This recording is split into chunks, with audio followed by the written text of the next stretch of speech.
Halo, selamat pagi pemirsa. Senang rasanya bisa berjumpa lagi di program Ayo Sehat, tentunya dengan informasi dan juga inspirasi seputar dunia kesehatan. Hari ini Ayo Sehat akan membahas tentang alergi pada bayi dan anak. Nanti saya akan ditemani dokter spesialis anak, konsultan alergi dan juga imunologi, Dr. Ekawati Yasinta Larope. Sebelum memulai pembahasan kita, tidak lupa saya ingatkan kepada Anda untuk tetap patuh terhadap protokol kesehatan dan semoga pandemi COVID-19 ini bisa kita lalui bersama-sama. Mari kita mulai Ayo Sehat bersama saya, Elgin Fridianto.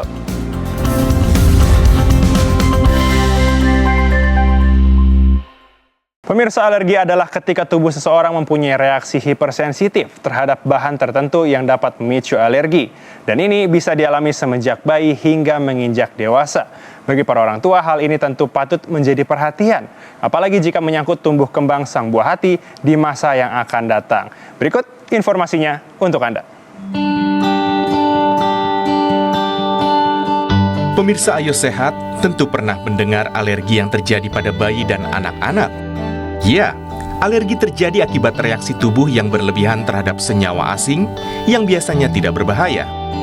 Benda atau senyawa asing yang memicu respon alergi itu disebut sebagai alergen. Pencetus alergi atau alergen yang terjadi pada bayi atau anak bisa beragam. Antara lain, faktor lingkungan seperti suhu yang dingin, debu, bulu hewan, gigitan serangga, hingga beberapa jenis makanan atau minuman yang dikonsumsi. Gejala yang ditimbulkan pun berbeda-beda. Di antaranya, gatal dan merah pada kulit, bersin-bersin, mata berair, hidung meler, batuk-batuk, dada terasa sesak, nyeri atau tertekan, serta sesak napas. Meski jarang terjadi, dapat saja muncul reaksi alergi yang berat dan berakibat fatal. Reaksi alergi berat ini disebut anafilaksis dan bisa menimbulkan gejala berupa tiba-tiba lemas, sesak napas, mengi, hingga hilang kesadaran atau pingsan. Anak yang mengalami gejala-gejala tersebut perlu segera dibawa ke rumah sakit terdekat. Lantas apa yang harus dilakukan para orang tua jika mengetahui buah hati mereka mengidap alergi? Bagaimana pula cara menanganinya dan kapan saat yang tepat untuk berkonsultasi dengan dokter? Temukan jawabannya di Ayo Sehat. Pemirsa, untuk membahas mengenai alergi, sudah hadir bersama saya di studio Dr. Ekawati Yasinta Larope, dokter spesialis anak, konsultan alergi dan imunologi. Selamat pagi, Dokter Eka. Selamat pagi, Mas El. Bagaimana kabarnya, Dok? Kabar baik. Kabar baik, Alhamdulillah. Iya. Pemirsa, perlu menjadi informasi bahwa seluruh kru yang bertugas dan juga Dokter Eka sudah menjalankan protokol kesehatan yang ketat dan juga sudah melakukan tes terhadap COVID-19. Dokter, kita langsung ke tema saja ya. Sebenarnya apa sih yang dimaksud dengan alergi, khususnya pada anak? Iya, tadi Mas El udah jelasin sedikit ya tentang alergi ya. Jadi alergi itu adalah reaksi hipersensitivitas pada seseorang yang diperantarai oleh mekanisme imunologi. Nah, secara umum dikatakan bahwa sistem kekebalan tubuh kita akan memberikan reaksi yang berlebihan atau respon yang berlebihan ketika dia terpapar dengan sesuatu benda asing yang pada orang yang tidak punya bakat alergi itu nggak akan terjadi apa-apa. Baik. Berikutnya, Dokter, ini ada grafis yang menyatakan bahwa menjelaskan bahwa alergi yang ditemukan pada usia bayi 0 sampai 1 tahun dan balita. Yang pertama itu masalah kulit dan yang kedua adalah masalah saluran cerna. Ini mungkin bisa dijelaskan, Dok. Oke. Jadi usia ini sebenarnya menjelaskan tentang yang kita kenal dengan nama atopic mars atau allergic mars. Jadi atopic mars itu adalah rangkaian alami dari suatu penyakit alergi. Jadi ada manifestasi penyakit alergi akan muncul pada periode usia tertentu. Kita tahu bahwa penyakit alergi itu mengenai 3. Jadi kenanya di kulit, di saluran napas maupun di saluran cerna. Nah, pada usia 0 sampai 1 tahun dan di bawah 3 tahun, umumnya yang terjadi adalah masalah kulit. Masalah kulit itu berupa eksema, yang sering orang tua, ibu-ibu datang bawa bayinya, pipi anaknya merah-merah, beruntusan, ruang kemerahan. Nah, itu masalah kulit yang sering dijumpai pada usia bayi. Kemudian masalah di saluran cerna. Jadi kadang-kadang orang tua datang bilangnya, "Dok, setelah anak saya minum susu, maka anak saya jadi diare atau jadi kolik atau pupnya ada darah," gitu. Nah, Ini semua kalau pada usia di bawah 3 tahun, umumnya penyebab alerginya adalah makanan. Baik. Sekitar 40% alergen penyebabnya adalah makanan. Jarang yang terhirup. Nah, seperti itu. Itu untuk usia di bawah 3 tahun ya. Di bawah 3 tahun. Baik, Iya. baik. Berikutnya nih, ada grafis yang ini menjelaskan bahwa alergi yang ditemukan pada usia 3-5 tahun. Iya. Masalah kulit tidak tertutup kemungkinan adanya asma. Oh, sekarang ini bisa yang masalah menghirup ya, Dok, ya, berarti? Jadi pada usia 3-5 tahun mulai muncul tuh masalah di saluran napas. Jadi penyebabnya itu sudah bukan cuma makanan lagi, bisa juga campuran antara makanan maupun hirupan. Karena yang kita tahu bahwa alergen kan penyebab terjadinya alergi. Alergen itu terdiri dari 2 penyebab, yaitu karena makanan maupun karena hirupan. Nah, untuk yang masalah kulit sama kayak tadi, yaitu eksema. Cuman kalau pada usia pada usia 3-5 tahun, itu masalah kulit yang kemerahan lebih ke daerah-daerah lipatan. Di lipatan tangan, lipatan siku, seperti itu. Kemudian bisa juga mulai timbul adanya asma. Jadi anak sering batuk-batuk yang terus-menerus, tetapi hanya periode tertentu. Misalnya orang tuanya bilang, oh anak saya batuk, tapi hanya pada malam hari atau hanya menjelang pagi. Jadi itu kemungkinan penyebabnya alergi. Itu yang ada di sekitar usia 3-5 tahun. Baik. Berikutnya, ini ada grafis menjelaskan alergi yang ditemukan pada usia di atas 5 tahun. Masalah saluran nafas bawah, asma, dan juga gejala pilek atau rinitis alergi. Silakan, Dok, penjelasannya. Iya, jadi pada usia di atas 5 tahun, selain asma, itu yang banyak juga kita dapatkan adalah rinitis alergi, yaitu masalah di hidung. Jadi masalah di hidung itu bisa berupa nanti datang dengan keluhan bersin-bersin, hidung tersumbat, meler. Nah, itu juga pada periode tertentu. Misalnya dia bilang saat kena dingin atau setelah dia bermain dengan hewan peliharaan seperti itu gitu. Nah, penyebabnya ini sudah mulai lebih dominan adalah alergen yang terhirup. Yang terhirup apa? Misalnya tungau debu rumah, bulu kucing, kecoa, seperti itu. Oke, baik. Dokter, berikutnya bicara mengenai alergi pada anak ini kan tadi sudah dijelaskan dari umur 0 sampai di atas lebih dari 5 tahun. Iya, sampai dewasa bahkan. Sampai dewasa. Tapi kalau misalnya bicara mengenai faktor penyebab dan faktor resiko, ini kira-kira apa saja, Dok? Alergi akan terjadi kalau ada interaksi antara genetik dan lingkungan. Nah, genetik itu dari siapa aja? Jadi dari orang tua kandung, misalnya ayah dan ibu kandung, gitu. Kemudian dari saudara kandung, gitu. Jadi ada faktor genetik di situ. Jadi alergi bukan penyakit yang ditularkan, tetapi penyakit yang diturunkan atau diwariskan, gitu. Kemudian faktor lingkungan. Faktor lingkungan yang tadi tuh alergen. Alergen dari apa aja? Dari makanan ataupun dari yang terhirup, seperti itu. Baik. Nah, pembahasan kita mengenai alergi ini masih menarik, Dok. Tapi kita harus jeda sejenak dulu nih. Pemirsa, jangan beranjak dulu karena Ayo Sehat akan segera kembali usai jeda.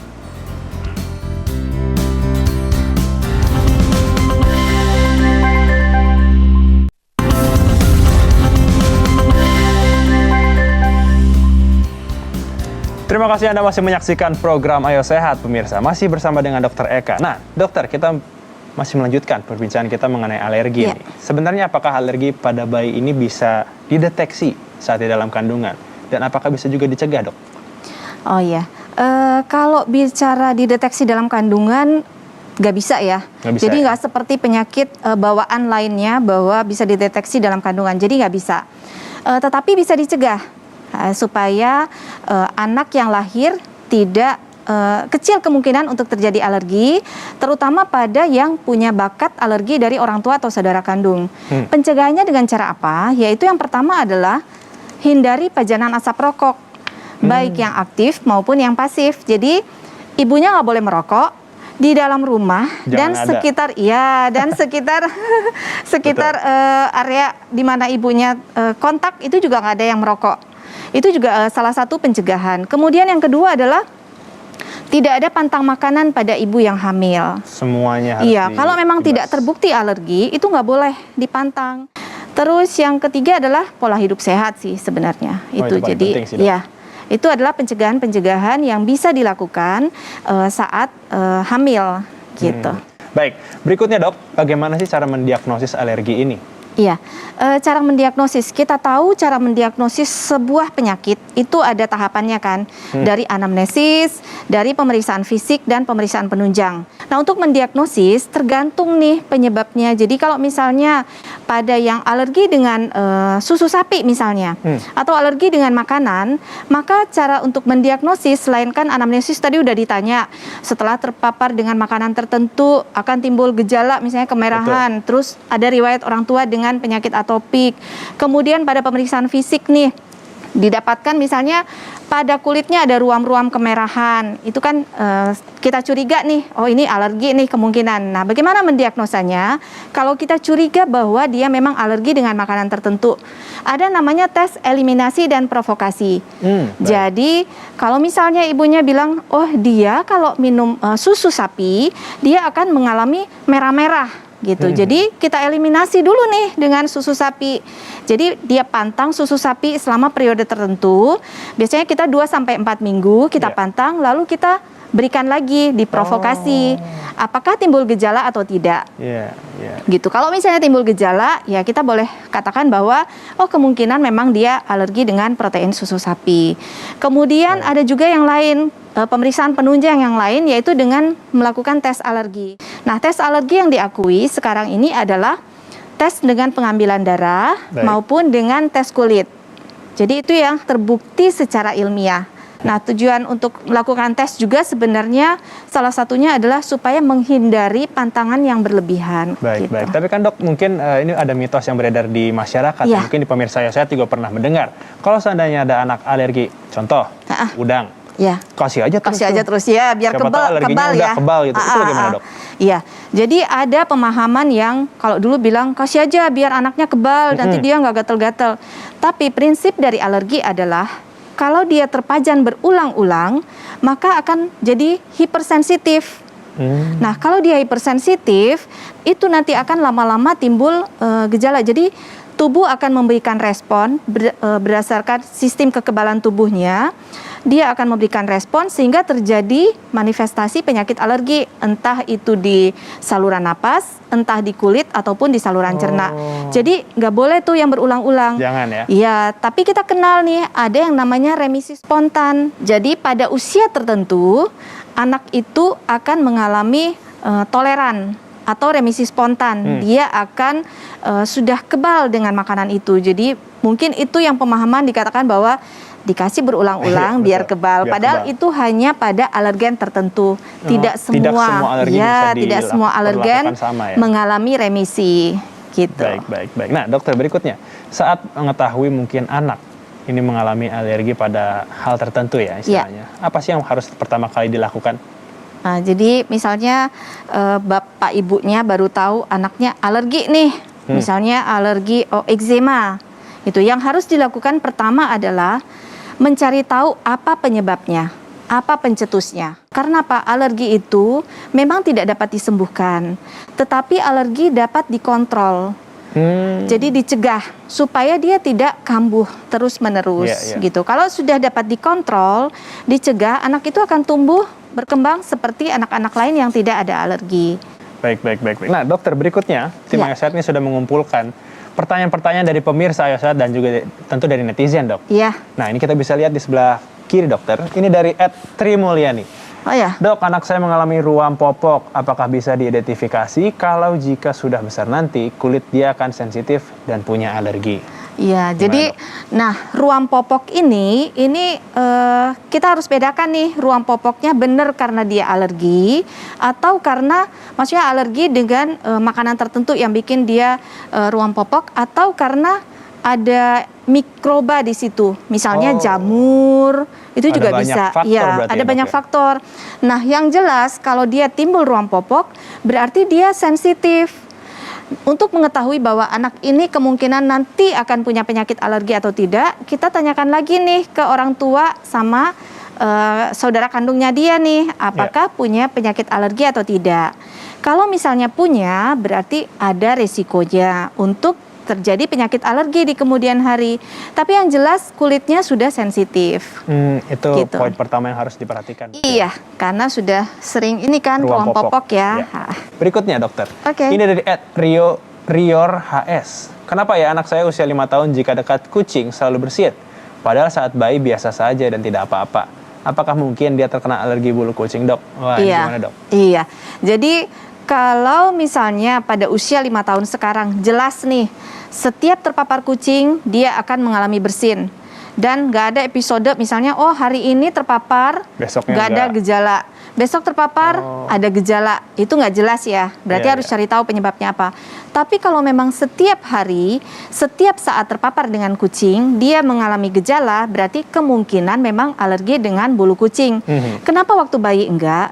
Karena kita mengenal pada reaksi alergi itu, kalau terpapar berulang-ulang. Kalau baru pertama, terus jarang-jarang, bisa saja belum ada manifestasinya. Jadi nanti manifestasi timbul kalau sudah berulang-ulang dan memang dia sensitif dengan bulu kucing tersebut. Baik. Oke, dokter, kita harus jeda sejenak nih. Oke. Pemirsa, jangan beranjak dulu karena Ayo Sehat akan segera kembali usai jeda.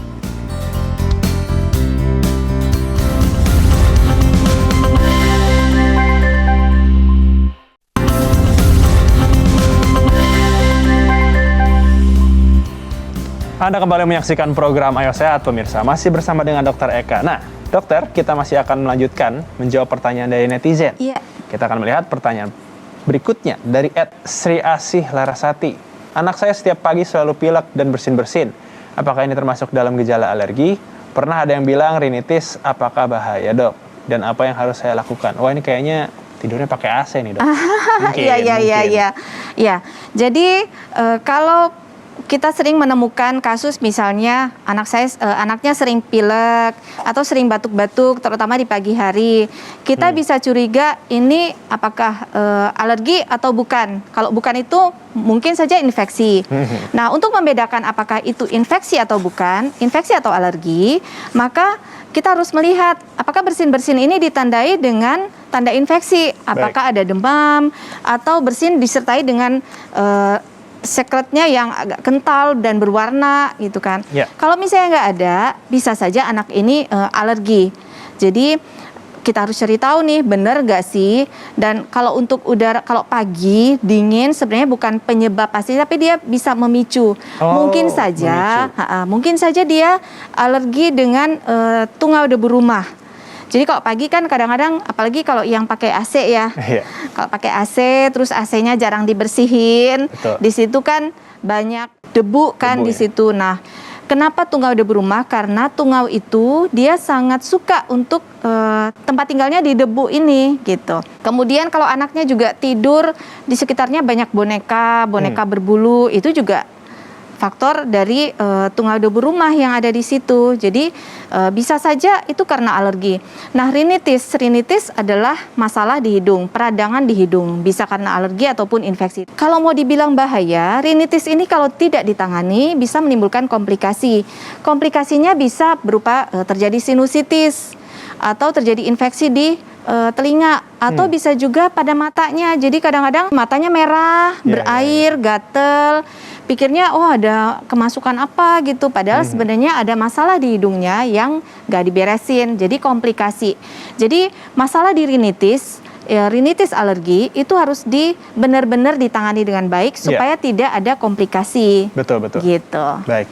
Dokter, sebenarnya kalau untuk anak yang mengalami atau menderita alergi ini apakah berpengaruh terhadap tumbuh kembangnya? Mungkin ada masalah kesehatan, psikis, kehidupan sosial. Yang jadi perhatian apa, Dok? Iya, benar. Kalau anak yang dengan alergi itu mempengaruhi baik pada pertumbuhannya maupun pada perkembangannya. Contohnya nih, kalau pada pertumbuhan orang tua bilang anaknya sering merah-merah. Jadi dia pantangin tuh semua makanan. Akibatnya apa?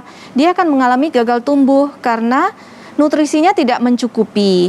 Nah, gagal tumbuh itu yang ditakutkan adalah bukan cuman tumbuh fisiknya doang, tetapi otaknya. Jangan sampai dia tetap alergi dan otaknya juga nggak bertumbuh, nggak berkembang gitu. Kemudian perkembangannya, kalau anak yang lebih besar, misalnya setiap malam dia mengalami batuk-batuk, setiap malam dia pilek, bersin-bersin melar. Akibatnya apa? Dia akan mengalami gangguan tidur kan? Betul. Kalau dia mengalami gangguan tidur, maka keesokan harinya dia akan mengantuk. Dia nggak bisa konsentrasi dalam belajar. Akibatnya gangguan prestasi, ya kan? Gangguan prestasi akan mengakibatkan gangguan kualitas hidup. Kemudian kalau pada anak juga yang sudah besar, masalah di kulit itu juga Berbeda. akan mempengaruhi mentalnya si anak. Dan juga kalau alergi yang nggak beres-beres, itu juga mempengaruhi ekonomi dari orang tua, ya kan? Oke. Kan biaya, Betul, ya betul. seperti itu. Perawatannya ya. Iya, jadi banyak faktor yang akan berdampak pada anak yang mempunyai penyakit alergi. Baik. Gitu. Nah, terakhir dok, singkat saja mungkin bisa memberikan himbauan kepada Ya. pemirsa Ayo Sehat dan mungkin orang tua yang memiliki anak alergi. Iya. Silakan dok. Iya, jadi untuk orang tua semua yang punya anak dengan alergi, harus kita tahu bahwa alergi itu tidak dapat disembuhkan. Alergi bisa dikontrol atau dicegah supaya dia tidak kambuh-kambuh. Karena kalau alergi tidak terkontrol, dia kambuh dapat mempengaruhi pertumbuhan dan perkembangan dari anak tersebut sehingga dapat mempengaruhi kualitas hidup dari anak tersebut. Kira-kira seperti itu. Baik. Terima kasih Dr. Eka untuk informasinya. Semoga seluruh informasi yang diberikan oleh Dr. Eka ini bermanfaat untuk pemirsa Ayo Sehat, apalagi jika memiliki anak yang dengan alergi. Dan semoga ini bisa dikontrol dan tidak menjadi masalah baru ya, dok ya. Ya. Saya sudah 30 menit kami menemani Anda di program Ayo Sehat edisi kali ini. Tetap saksikan program Ayo Sehat setiap hari Senin hingga hari Jumat pukul 10.30 waktu Indonesia bagian Barat, hanya di Kompas TV, independen, terpercaya. Saya Elgin Fridianto bersama dengan Dr. Eka pamit undur diri. Ingat, tetap patuhi protokol kesehatan, jaga jarak, mencuci tangan, dan juga menggunakan masker. Sampai jumpa.